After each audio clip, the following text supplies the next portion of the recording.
So something I would like to raise, which was actually my first published paper, was how you and the Likud party are cut from the same ideological cloth as Trump and the GOP in America.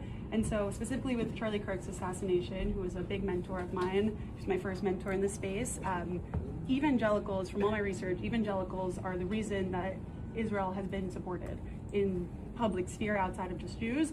So with Charlie's assassination and with the kind of trajectory that we see with like Candace Owens and Tucker Carlson, I guess I'm curious about what's another game plan if we lose evangelical support for the state of Israel. What's our backup plan to be strong, like outside of the diaspora?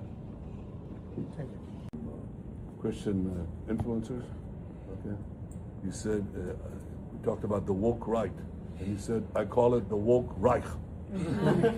That's a brilliant observation. The woke right, because these people, you know, they're not any different from the woke left. I mean, they're insane. They're loonies. But they're actually meeting on some of the things. And what we have to do is we have to secure that part of the base of our support in the United States. That is being challenged systematically. A lot of this is done with money. Money of NGOs, vast. Money of governments, vaster. Okay? We have to fight back. How do we fight back? Our influencers. I think you should also talk to them if you have a chance. To that community, they're very important. And secondly, we're going to have to use the tools of battle. You know, the weapons change over time. You can't fight today with swords. That doesn't work very well. Okay, and you can't fight with cavalry. That doesn't work very well. And you have these new things, you know, like drones, things like that. I won't get into that. But we have to fight with the weapons that apply to the battlefields in which we're engaged. And the most important ones are the social media. And the most important purchase that is going on right now is class Followers. TikTok. TikTok, number one. And I hope it goes through because it can be consequential. And the other one, what's the other one that's most important?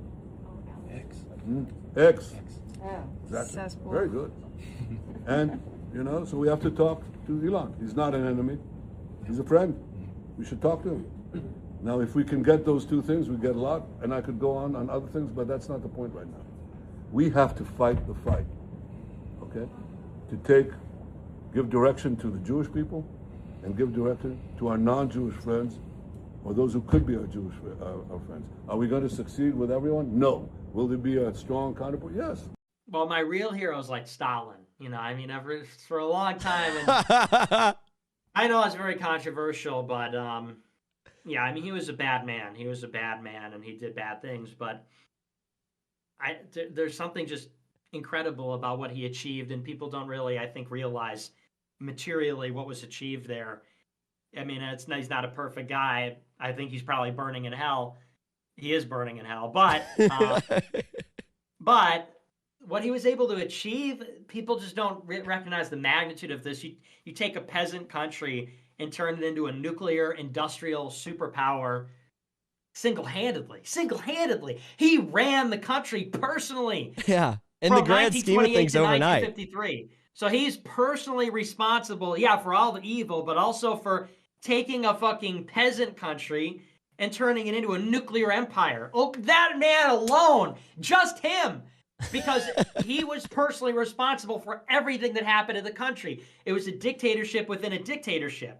So, I mean, you could say he's evil, he collectivized the farms, okay, but 1949, they go nuclear, okay? And they catch up with the West in 2 decades.